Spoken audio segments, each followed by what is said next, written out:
Paulo Tarcísio, sou professor de Nova Acrópole, João Pessoa, e hoje conversaremos sobre o helenismo, um movimento filosófico que foi base na construção do nosso pensamento ocidental e do mundo ocidental como a gente concebe hoje. Mas para que a gente possa compreender esse movimento e as escolas que surgiram a partir dele, a escola cínica, a escola cética, a escola epicurista e as consequências desse pensamento, a gente precisa entender um pouco do contexto em que esse movimento aconteceu, contexto geopolítico, contexto histórico. E temos que partir necessariamente de duas nações, a nação grega e a nação macedônica. Como vimos lá no vídeo de Fundamentos da Filosofia Ocidental, o homem grego e o mundo grego, eles não tinham uma identidade como grego. Como assim? Cada grego se identificava com sua cidade-estado e não com a nação Grécia. Tebas, Creta, Coríntio, Esparta, Atenas, Rhodes, Olímpia, cada homem se identificava com sua própria cidade e não com um país. É como se a gente pensasse em Brasil e América Latina. Se alguém perguntar, brasileiros, então vocês são irmãos dos colombianos, são irmãos dos paraguaios, dos colombianos, a gente vai dizer, somos, porque somos todos latino-americanos. Mas não é algo que a gente sente uma identidade tão fundamentada na região América Latina. A mesma coisa acontecia na Grécia de então. Eles não se sentiam irmanados enquanto nação. A identidade deles e o compromisso de vida do homem grego era com sua própria cidade-estado. O que reunia aquelas cidades? Primeiro, uma língua em comum. Segundo, uma religião em comum. O oráculo de Delfos era o grande Vaticano, por assim dizer. E se você quisesse um problema com toda a Grécia, ataque o oráculo de Delfos. Agora, se você atacar uma cidade apenas, bem, existia até uma certa rivalidade entre eles talvez não se mobilizassem para defender aquela cidade. E ao norte da Grécia existia a Macedônia. Todos esses povos que invadiram a Península Balcânica, que formaram o povo grego e o povo macedônico, jônios, aqueus e outros povos, eles se consideravam descendentes de um herói. O herói era Heleno, e por isso esse movimento e esse momento da história ficou conhecido como helenismo. E apesar de a Macedônia ter essa raiz comum do ponto de vista da migração dos povos e da origem dos povos, os gregos não viam a Macedônia exatamente como uma parte da Grécia. É como se fosse o primo pobre da Grécia. E tinha uma língua era semelhante ao grego, mas era um pouco diferente.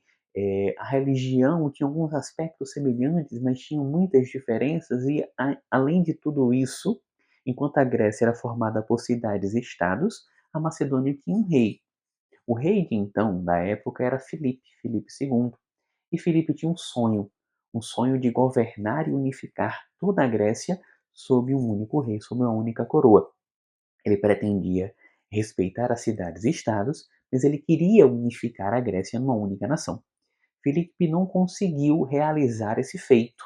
Quem conseguiu realizar esse feito foi seu filho, Alexandre da Macedônia, que ficou conhecido na história como Alexandre o Grande. Alexandre, ele tinha sido discípulo de Aristóteles e ele tinha esse sonho de unificar não só a Grécia, mas grande parte do mundo antigo, grande parte do mundo conhecido que girava ali ao redor do mar Mediterrâneo sob uma única monarquia, sob uma única coroa, permitindo um intercâmbio cultural. Alexandre percebeu que as diferenças na essência do povo persa, do povo egípcio, do povo grego, em essência não eram tão diferentes assim. Ele queria reunir esses povos sob um único império. Existia um mito na Grécia que era um nó, existia um mito ao redor desse nó que dizia que aquele homem que conseguisse desatar aquele nó se tornaria o senhor de toda a Grécia. E isso foi tomado pelos gregos como uma forma até jocosa de o oráculo dizer que jamais ninguém se tornaria senhor de toda a Grécia, já que o nó górgio era impossível de ser desatado. E Alexandre, quando estava passando pela região, foi conhecer o nó, olhou para o nó, encarou o nó, pegou uma espada e cortou o nó. E ele se tornou o senhor de toda a Grécia e se tornou o senhor não só da Grécia, mas de grande parte do mundo conhecido. As conquistas de Alexandre duraram 11 anos e ele conseguiu unificar Macedônia, Grécia, Egito, Ásia Menor, Pérsia e parte da Índia, até o rio Indo, num único império. Logo depois que Alexandre faleceu, os seus generais não conseguiram manter o império todo unido. O império foi dividido em 4 partes, mas que ainda tinham, eram 4 comandos diferentes, mas que ainda tinham certo intercâmbio e certo contato. Quais foram as consequências do ponto de vista da filosofia dessa unificação da Grécia, Egito, Pérsia, Ásia Menor e Índia? Bem, primeiramente, o intercâmbio entre as culturas e as filosofias dessas regiões.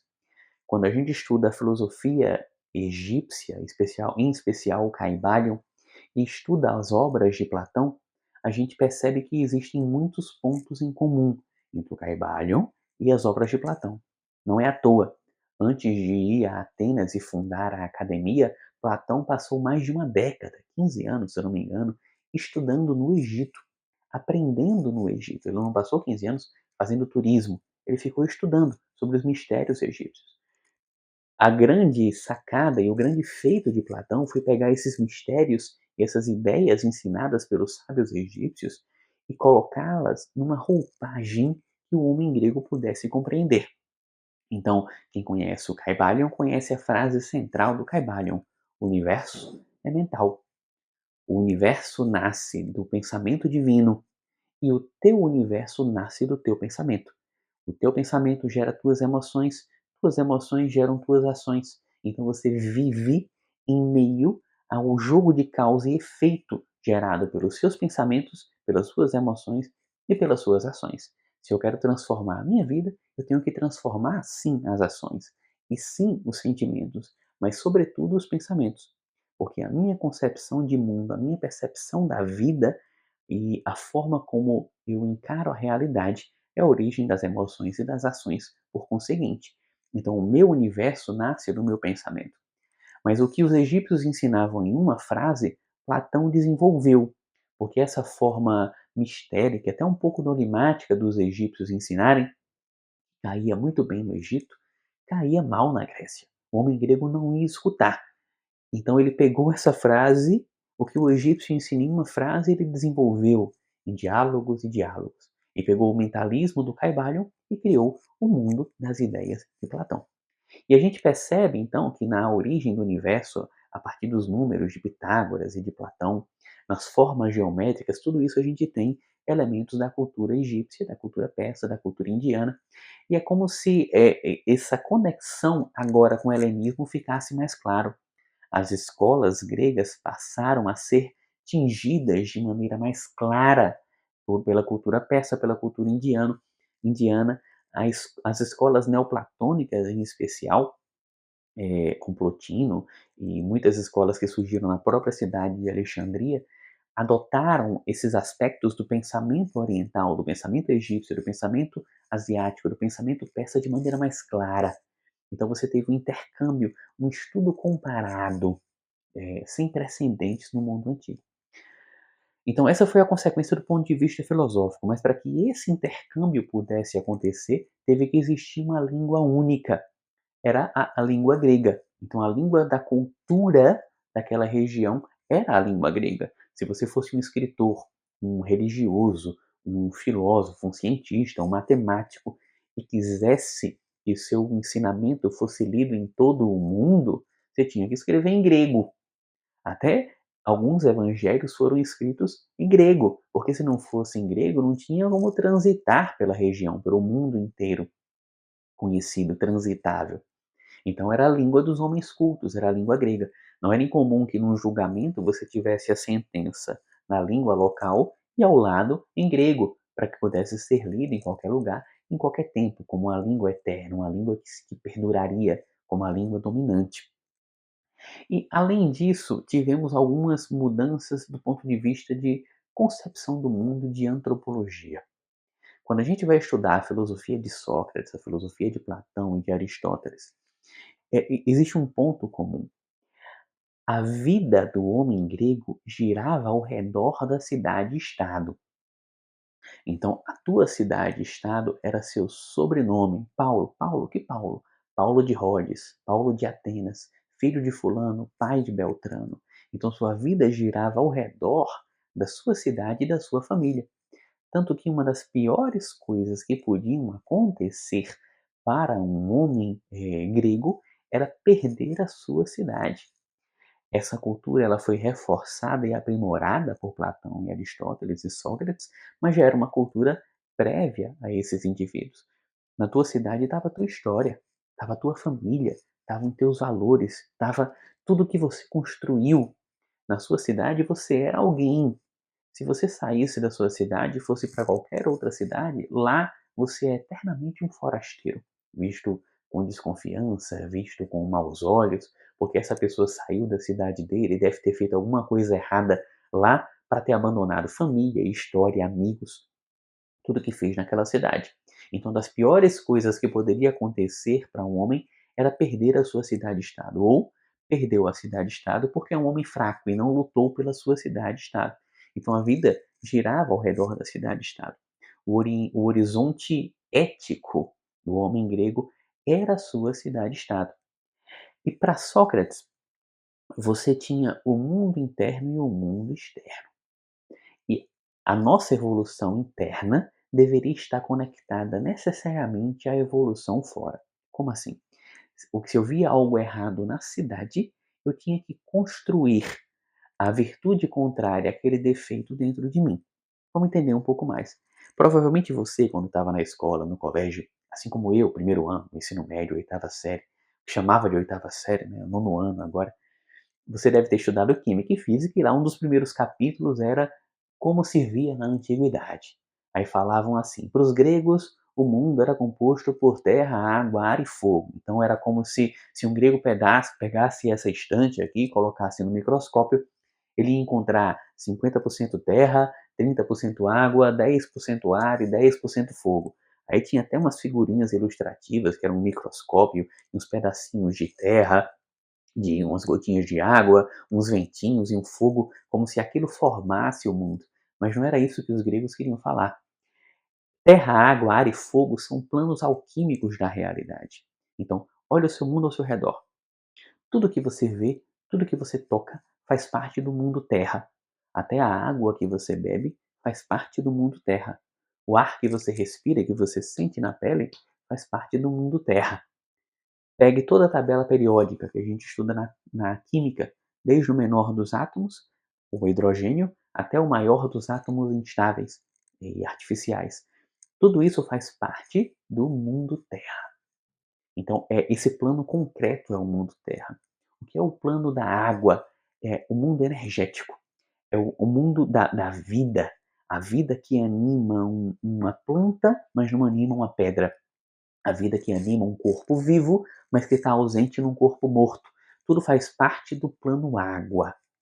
Se eu pegar o menor dos átomos do plano terra e dividi-lo em diversas vezes, eu vou chegar no plano água. Se eu pegar a menor das partes do plano água e dividi-la diversas vezes, eu vou chegar no plano ar, que é o plano das emoções. Não é o plano do ar que a gente respira, é o plano emocional. Por isso que é o ar, né? As emoções, elas tendem a mudar bastante. Então, as minhas emoções fazem parte do plano A. Quando a gente vem para o mundo, assim como a gente pega uma parte da terra, uma parte do pó, para fazer nosso corpo e depois devolve, a gente pega uma parte do plano ar, forma o nosso eu emocional e depois devolve quando você morre. E o plano fogo é o plano dos pensamentos. É o plano do Logos. Quando você vai ler Heráclito, e Heráclito diz que tudo nasce do fogo, ele fala tudo nasce do fogo, vírgula, do Logos, do pensamento divino. A partir do pensamento é que surge o universo. Então o fogo não é que tudo nasce do fogo de uma fogueira ou de um fogão. É o fogo do plano mental. A partir do pensamento, o universo é concebido. Seja a partir do pensamento divino, seja a partir do teu pensamento, você constrói o teu mundo e a tua realidade.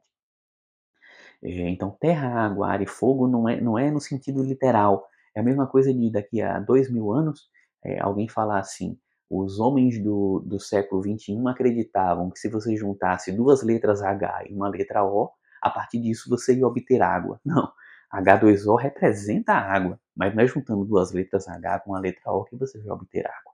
Então são planos alquímicos da realidade.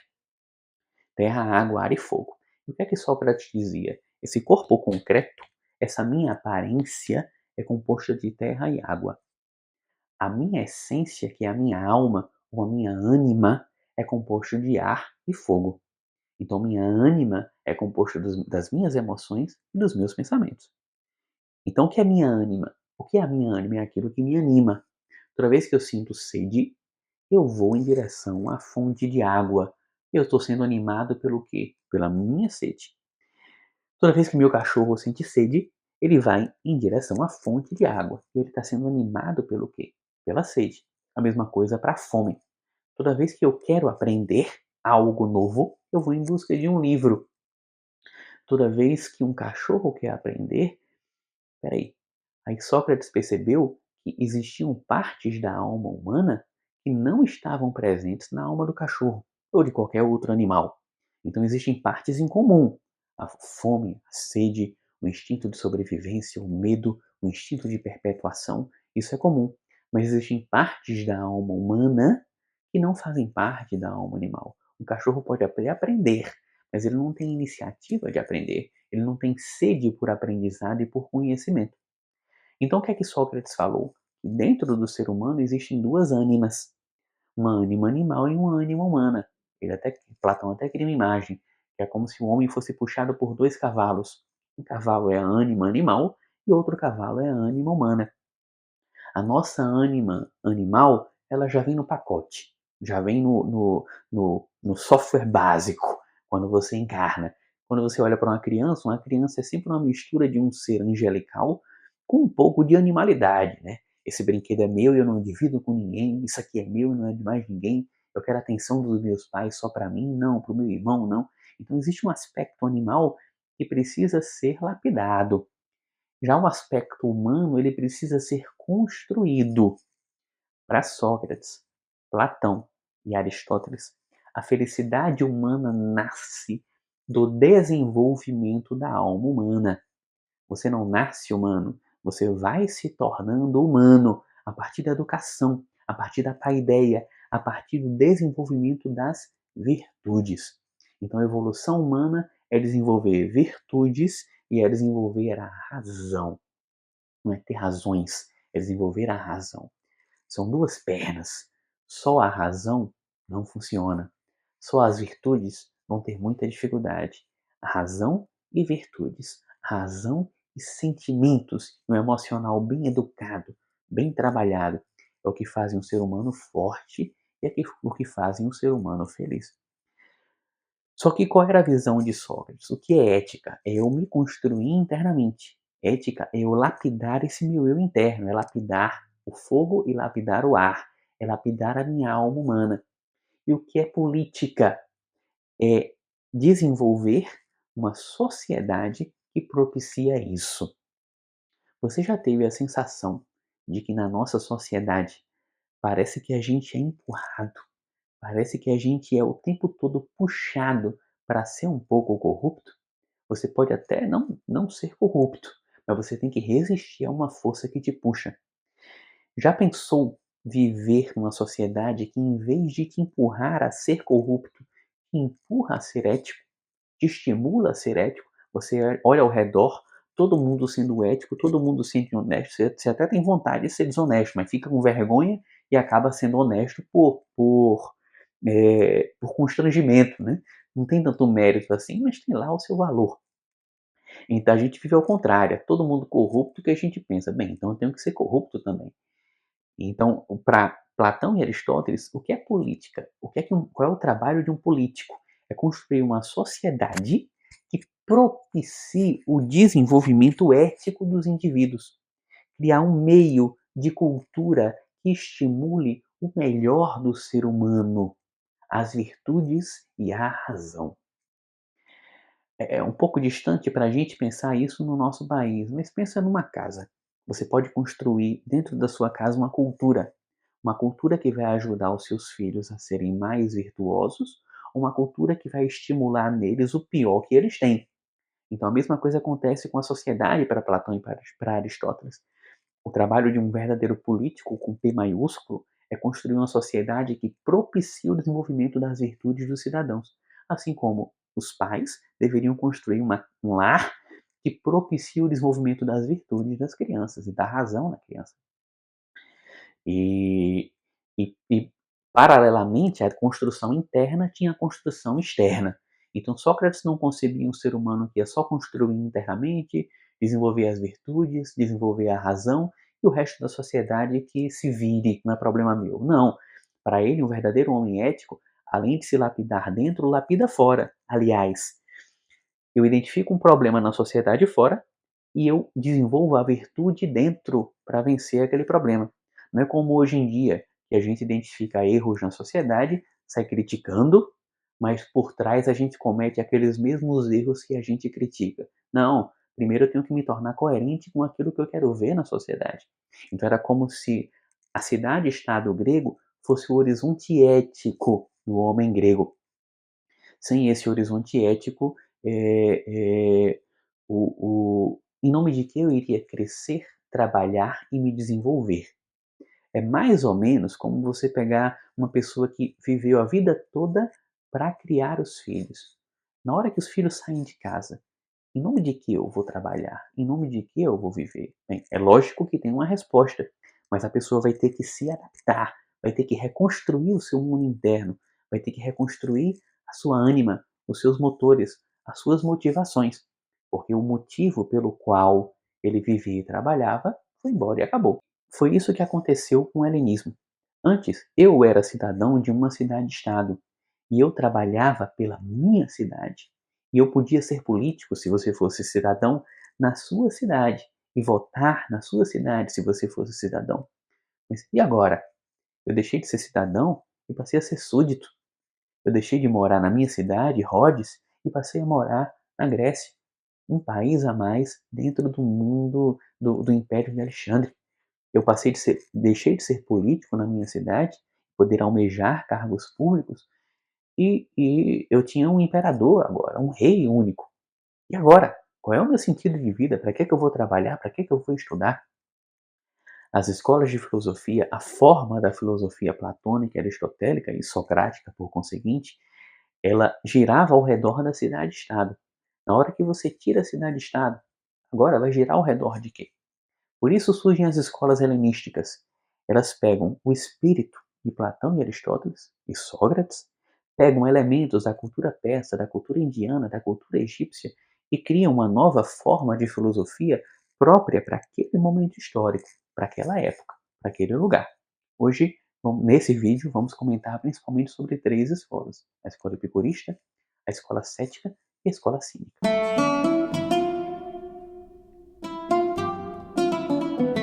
Escola cínica. A escola cínica é uma escola bastante interessante do período helenístico. Certamente você já deve ter ouvido falar alguma coisa sobre ela. O fundador da escola cínica foi Antístenes, e ele foi um discípulo direto de Sócrates, assim como Platão. Só que foi o que aconteceu? A filosofia socrática, a filosofia que Sócrates deu continuidade, na verdade, porque ele deu continuidade à filosofia pré-socrática, ela tinha diversas disciplinas, diversas matérias. Ele versava sobre diferentes pontos. Então fazia parte da filosofia socrática o estudo da ontologia, por exemplo, que é a busca do ser. O que é o ser? Como desenvolver o ser? De que matéria é composta o ser? Outra parte da filosofia socrática é a epistemologia, que é a percepção de que existe a verdade e as formas que eu vou me aproximar da verdade, e as formas que eu vou conseguir distinguir o conhecimento real do falso conhecimento, que é a opinião. Segundo Sócrates, existe o conhecimento real, que é episteme, E existe o falso conhecimento, que é a doxa ou opinião. De que maneira eu vou me aproximar do verdadeiro conhecimento?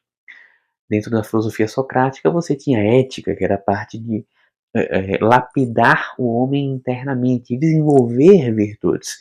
E a política, que era um machado de duplo fio. Enquanto eu trabalho fora, eu também trabalho dentro. Quando eu identifico algo de errado fora na sociedade, eu tenho que consertar esse algo dentro do ser humano.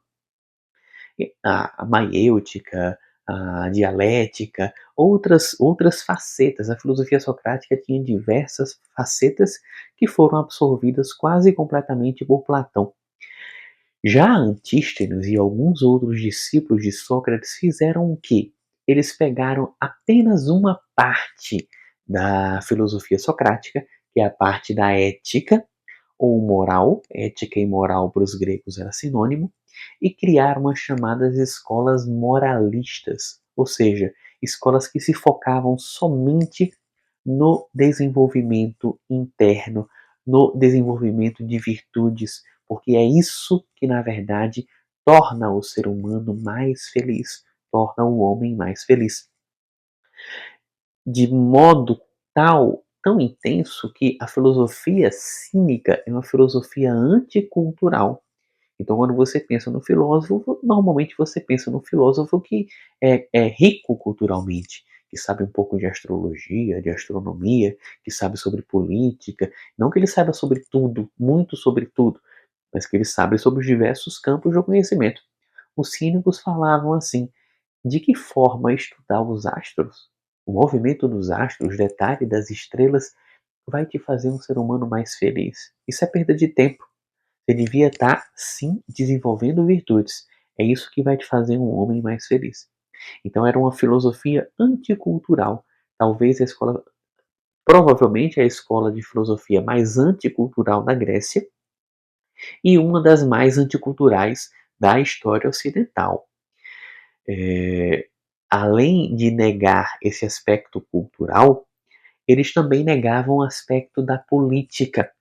Provavelmente isso foi intensificado depois que Sócrates foi morto. Isso aí a gente comentou, pode comentar no outro momento sobre os detalhes da morte de Sócrates, mas Sócrates foi morto devido a razões políticas. E acredito que isso foi um motor a mais para que Antístenes se afastasse da política. A sociedade está muito corrompida, não adianta a gente trabalhar politicamente. O que você tem que fazer é desenvolver as suas virtudes. Assim é que você vai transformar a sociedade.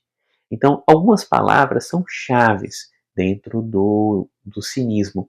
Primeiro, a busca pela liberdade e a busca pela autarquia. Tudo aquilo que escraviza o ser humano, para o cinismo é ruim. Tudo aquilo que tem domínio e poder sobre você é ruim. E eles buscavam um ideal que era o chamado ideal da autarquia, que na verdade já era um ideal grego, que era um ideal de autossuficiência. O que é a autarquia? Quanto menos eu preciso fora para ser feliz, mais livre eu sou. Então, o ideal da autarquia é você buscar cada dia ser menos dependente de coisas fora, de pessoas fora, que a sua felicidade ela só depende de você. As coisas que acontecem comigo eu não tenho poder, mas a forma que eu reajo às coisas que acontecem comigo, sim, isso eu tenho poder. Então, há uma atuação dentro do ser humano, uma percepção de que a felicidade humana depende mais da forma como a gente se posiciona frente à vida do que propriamente com as coisas que acontecem com a gente. Talvez você já tenha passado por isso. Conhecido uma pessoa que tem bem mais problemas do que você, e problemas sérios, e uma pessoa mais feliz do que você pela forma como ela se posiciona frente à vida, frente à realidade. Às vezes eu acho que é isso que falta um pouco na vida nas nossas vidas, um pouco mais de grandes problemas, para que a gente perceba que a maior parte desses problemas que a gente faz muito drama, eles não têm tanta importância e tanto valor assim. Então o cinismo ele buscava o ideal da autarquia. Fuga do prazer era um outro ponto central dentro do cinismo. Como tudo que escraviza é ruim, o prazer também é ruim, porque ele tende a escravizar o ser humano. Então veja que para Sócrates, o prazer era parte da vida, não tinha problema no prazer. O problema é quando o prazer se torna o centro da vida. Os cínicos eles já são um pouco mais radicais. Eles dizem que a possibilidade, a probabilidade de que o prazer tome o centro da sua vida é muito grande. Então a melhor saída é você fugir do prazer. Para Sócrates, o prazer faz parte da vida feliz. Para os cínicos, é melhor tirá-los, para que você não tenha o risco de perder essa vida feliz, que é uma vida livre, sem dependência de nada externo que provoque um prazer interno. Então, a busca do prazer, a fuga do prazer era um ponto central do cinismo. E um outro ponto era a negação da sociedade. Então a sociedade ela coloca certas metas, certos valores, certas coisas que devem ser alcançados. E o que Antístenes falava é que essas metas elas são ilusórias. Você não tem que seguir essas metas, mas é importante que você tenha metas. Então veja que a proposta de Antístenes não é negar as metas da sociedade e você não ter metas nenhuma. Bem, um filósofo ele tem que olhar as metas da sociedade e ver que talvez algumas tenham valor. E essas que têm valor você fica. E aquelas que não têm valor você nega. E o que significa você não se importar com a opinião dos outros? Bem, para muitas pessoas, não buscar certas metas que a sociedade coloca vai ser, vai ser uma perda de tempo, significa que aquela pessoa não é feliz. E você não se importar com isso, com essa opinião das pessoas sobre você. Então, aquelas metas da nossa sociedade que são interessantes, a gente deve abraçar.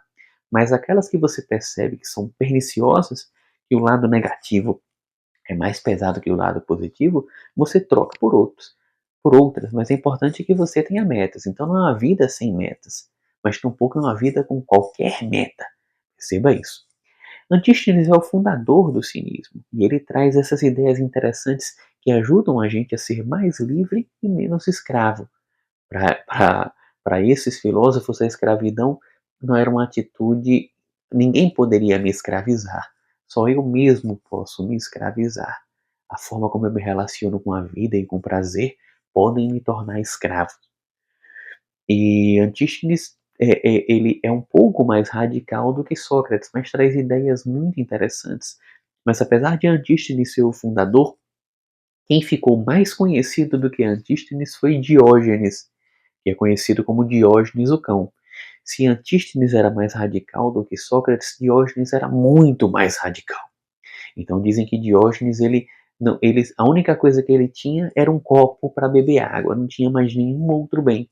Um dia ele percebeu que podia beber água com suas próprias mãos, aí ele jogou o copo fora, porque ele não precisava mais nem do copo. Dormia em qualquer lugar, é, é, não queria desenvolver nenhuma forma de cultura, era ríspido com as pessoas, fugia da sociedade. Então é como se Diógenes pegasse os ideais de Antístenes e radicalizasse eles. E ele sabia que ele era radical. Tem algumas passagens que os historiadores reconhecem de Diógenes que ele fala que ele está falando para a história. Então ele tem que gritar alto, ele tem que falar de uma forma aberrante para que isso fique marcado para a história. Se ele fosse mais morno, talvez a gente não estaria aqui falando sobre Diógenes hoje. Então ele foge completamente da sociedade, foge completamente de qualquer forma de prazer, de qualquer acúmulo de bens, que é por isso que a gente tem uma visão tão negativa dos cínicos hoje. O cínico é uma pessoa que não se importa com nada, uma pessoa fingida, uma pessoa que foge da sociedade, até um pouco imoral. De fato, se você pegar os ideais cínicos e levar para o extremo, é essa a consequência que você vai ter. Mas não é isso que a gente está propondo. A gente propõe que você pegue esses ideais e veja que um pouco deles vão te tornar muito mais livre e muito mais feliz. A gente não precisa concordar com 100% com o filósofo, nem tampouco em todos os pontos que ele falou, para aprender com ele, pegar aspectos que ele fala e trazer para a nossa vida. Senão, daqui a pouco a gente não começa a criar um índex. Então, não pode ler esse porque falou disso, não pode ler esse porque falou disso, não pode ler esse porque falou disso. Você não tem que concordar completamente. Não precisa ser radical como Diógenes, mas um pouco mais de autarquia vai fazer com que você seja bem mais feliz e mais livre. Isso é o que a gente tinha para falar sobre a escola cínica de Antístenes.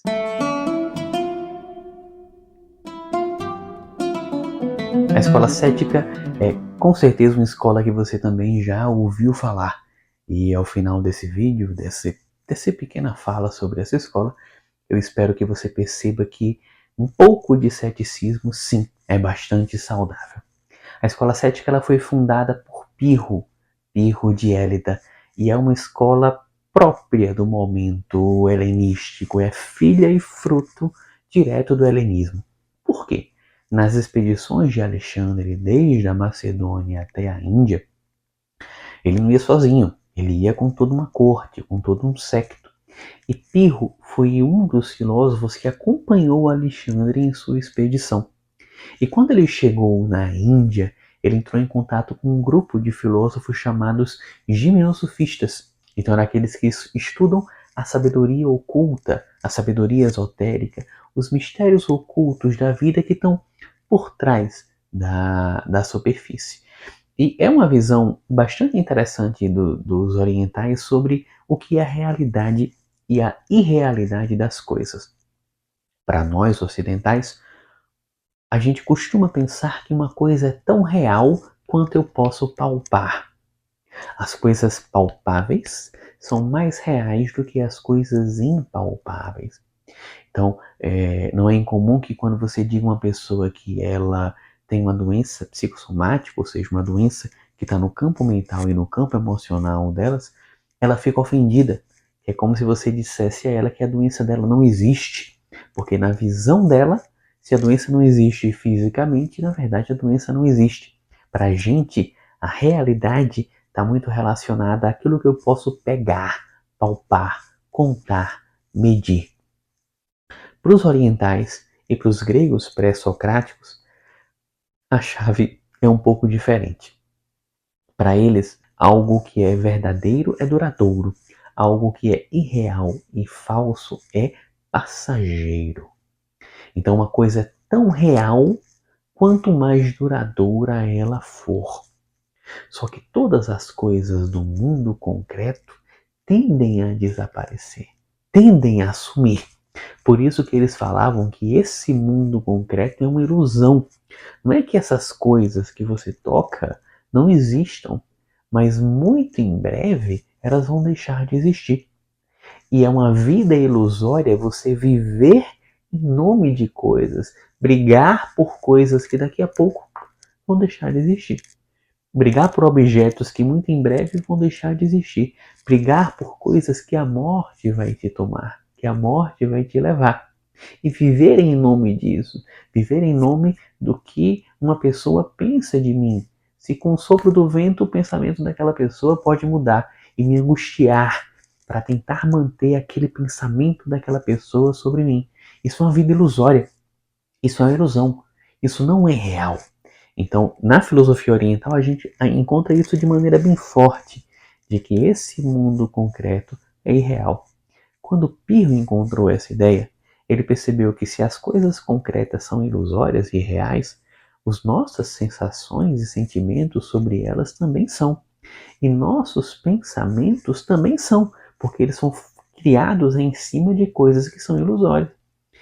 Portanto, você não pode ter certezas absolutas sobre as coisas. Essa é a ideia do ceticismo. Não é que você não possa ter certeza nenhuma. E isso já é o ceticismo levado ao extremo. Assim como o cinismo ao extremo é ruim, o ceticismo ao extremo também é terrível. Mas você sempre lembrar que você pode estar errado. Então eu e você, nós temos as nossas certezas, nós temos as nossas crenças, a nossa fé. A gente tem que saber que provavelmente nós estamos errados. A gente tem que viver aquilo que a gente acredita, mas uma hora a vida vai dar uma pancada na gente. E nessa hora você tem que perceber, eu estou errado. E essa pancada da vida vai te mostrar em que lugar do seu sistema de crenças você está errado. Então imagina que existe aqui a ignorância absoluta E existe aqui a sabedoria absoluta, 0% e 100%. A gente não está nem aqui, nem aqui. A gente está em algum lugar entre esses dois. Se eu estou aqui, mas acredito que estou aqui, eu paro de crescer. Então, o que significa o ceticismo? Bem, eu estou aqui e todo o meu aprendizado, toda a minha história de vida me fez chegar a um nível de certezas. Provavelmente, algumas das minhas certezas estão erradas. Se você não é um pouco cético consigo mesmo, quando você começa a apanhar da vida porque você está errado, você começa a dizer que quem está errado é o mundo e não você. Quem está errado é o universo e não você. Quando você tem um pouco de ceticismo consigo mesmo, quando você sente dor, você se reposiciona e vê em que lugar você está errando. Porque provavelmente eu estou errado. Então eu vou usar isso aqui, o meu sistema de crenças. Mas eu quero melhorá-lo à medida que eu vou vivendo. Mas se eu acredito que eu já tenho uma sabedoria, eu não vou ter como chegar lá. Então veja que o cinismo não é você. Alguém fala assim: a água faz bem para a saúde. Mas o que é a água? O que é a saúde? O que é fazer o bem? É um tipo de filosofismo que parece que te deixa sem chão. E não no sentido bom que te faz evoluir. É como você pescar sem anzol. Então você bota lá a vara, o fio do, da, da vara sem anzol e sem isca. Você bota e não tira nada, bota e não tira nada, bota e não tira nada. Não, isso é filosofismo, isso é o ceticismo levado ao extremo. O que a gente quer é um pouco de ceticismo para que a gente evolua cada vez mais e se aproxime cada vez mais da verdade e se aproxime cada vez mais do que as tradições chamam de Deus. E era isso que a gente tinha para conversar sobre o ceticismo, as ideias principais do ceticismo.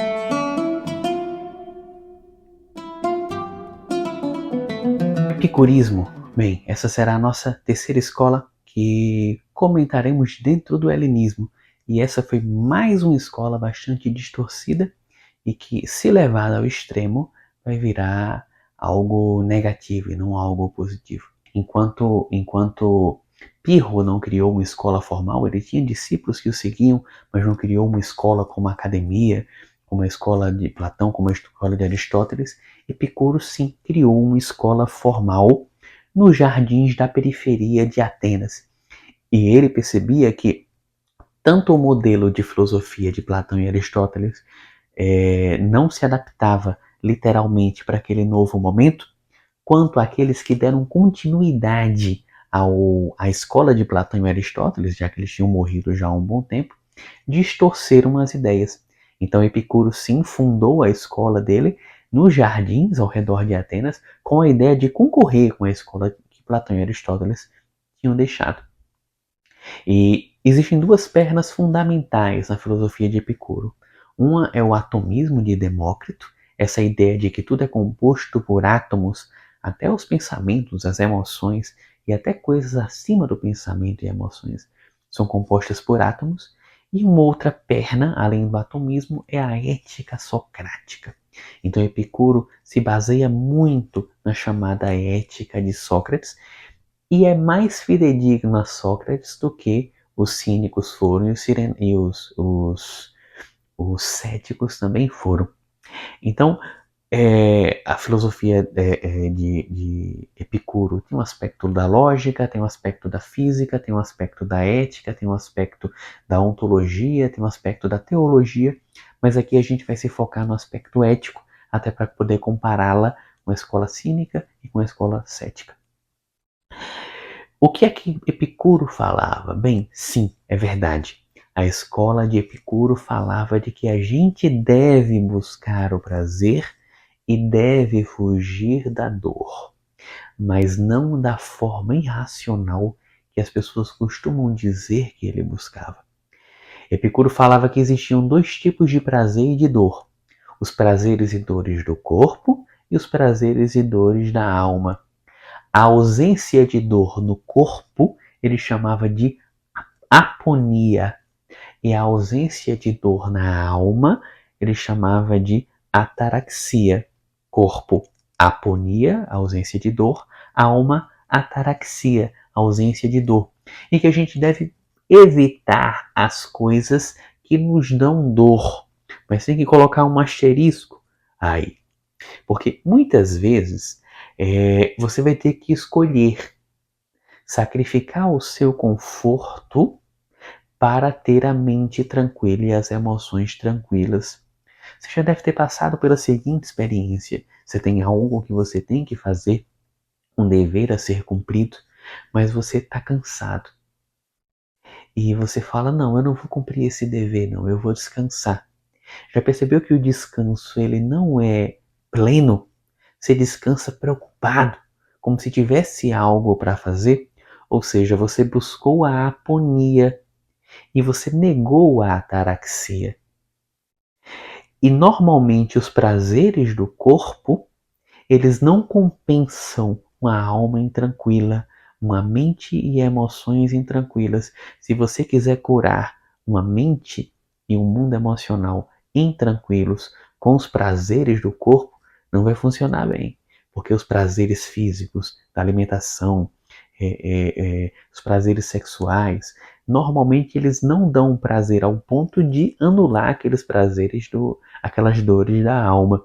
Então Epicuro falava que isso não era uma boa ideia, que se você tivesse que escolher entre os dois, escolha sacrificar o corpo, contanto que sua alma esteja tranquila. Ou seja, para Epicuro, existem os prazeres do corpo e os prazeres da alma, que não tem problema você sentir prazeres no corpo, mas nunca sacrifique os prazeres da alma para ter mais prazeres no corpo. O que torna um homem feliz são os prazeres da alma. E isso ele é igual a Sócrates. Sócrates não era contra os prazeres do corpo. Ele era contra abraçar os prazeres do corpo, abrindo mão dos prazeres da alma. E o que é que Epicuro falava sobre os prazeres? Então, sobretudo, buscar os prazeres da alma. Epicuro falava que a gente tem que buscar o prazer. Sim, os prazeres da alma. E o que é que ele falava sobre os prazeres do corpo? Que existem 3 tipos de prazeres do corpo: os prazeres naturais e necessários, os prazeres naturais e desnecessários, e os prazeres antinaturais e desnecessários.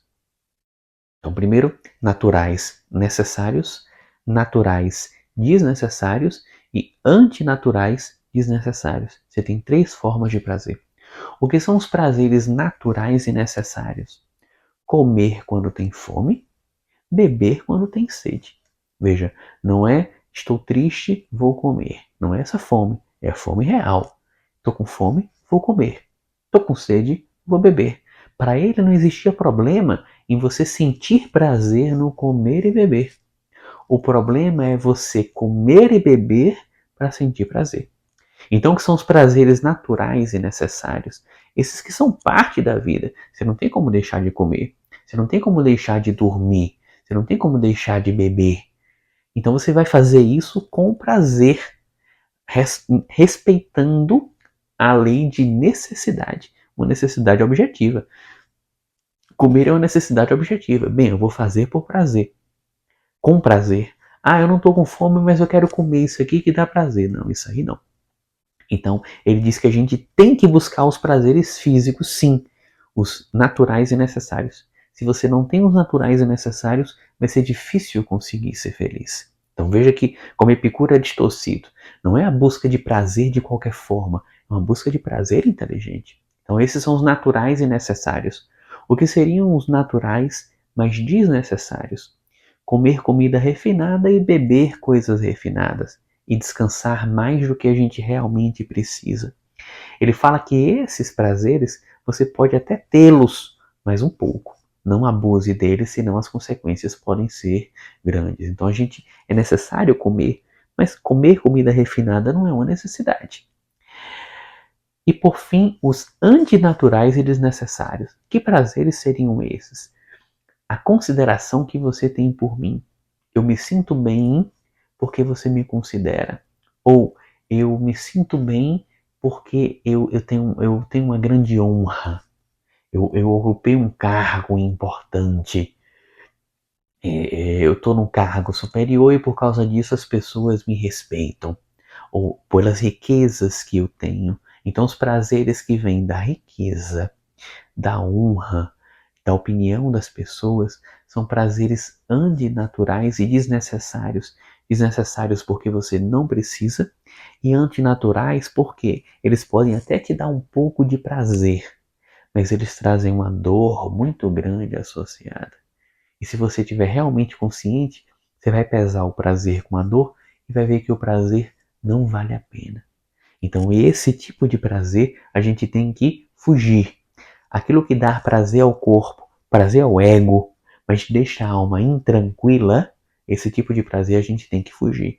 Então vejam que sim, Epicuro propõe uma forma de filosofia que está baseada na busca do prazer, mas não é qualquer prazer, é o prazer inteligente e bem dosado.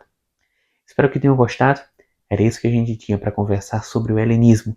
Fizemos um passeio pela história do helenismo e vimos a escola cínica, cética e agora a escola epicurista. Muito obrigado pela atenção e até o próximo vídeo.